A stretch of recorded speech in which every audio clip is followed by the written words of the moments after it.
पण गेले 15 दिवसापेक्षा जास्त काळ ते संसदेमध्ये येऊ शकले नाही. तिकडे या ना, आम्ही तुम्हाला देतो ना खायला, काय तुम्हाला जे काय आवडतं आहे, खिचडी, ढोकळा, फाफडा, जिलेबी, आम्ही तुम्हाला देऊ ना सगळे खासदार. पण ना अमित शहा ना नरेंद्र मोदी हे संसदेचं अधिवेशन सुरू झाल्यापासून अद्याप सभागृहात राज्यसभा असेल लोकसभा असेल आलेले नाही. हे अत्यंत दुर्दैवी आहे. खरं म्हणजे मोदींनी जर ते खरोखर या देशातल्या कायद्याचे आणि संविधानाचे रक्षक असतील तर त्यांनी एक पथ्य पाळायला पाहिजे. जे तृणमूल काँग्रेसचे खासदार आहेत त्यांच्या विरुद्ध न्यायालयात खटला सुरू आहे, अपात्रतेचा निकाल लागले नाही. जे 6 खासदार तुम्हाला भेटले गद्दार आमच्या शिवसेनेचे, त्यांच्या विरुद्ध सर्वोच्च न्यायालयामध्ये खटला दाखल केला आहे, निकाल लागायचा आहे. तरी तुम्ही त्यांना भेटता, याचा अर्थ तुम्ही पक्षांतराला उघड समर्थन देत आहे, गद्दारीला समर्थन देत आहे.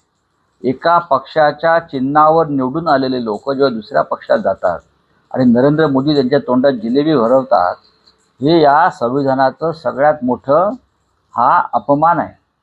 मोदींनी त्यांना भेटणं हा गुन्हा आहे, किंवा गृहमंत्र्यांनी भेटणं हा गुन्हा आहे. अहो, त्यांच्याविरुद्ध खटला सुरू आहे अपात्रतेचा. तुम्ही न्यायालयावर दबाव आणताय.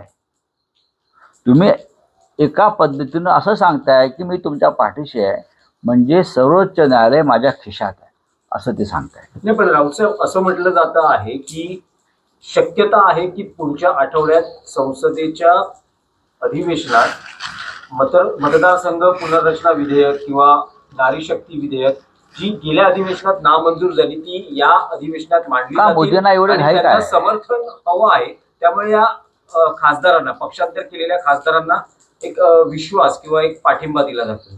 कसला विश्वास? गद्दारांना कोणी विश्वास देतो काय? देशाची परंपरा काय? गद्दारांना, बेईमान लोकांना कोणी प्रधानमंत्री विश्वास देतो का?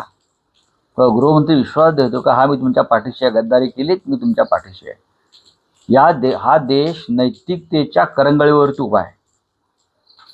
या हिंदुस्थानामध्ये रामायण महाभारत घडलेलं आहे ते नैतिकतेच्या मुद्द्यावर घडलेलं आहे.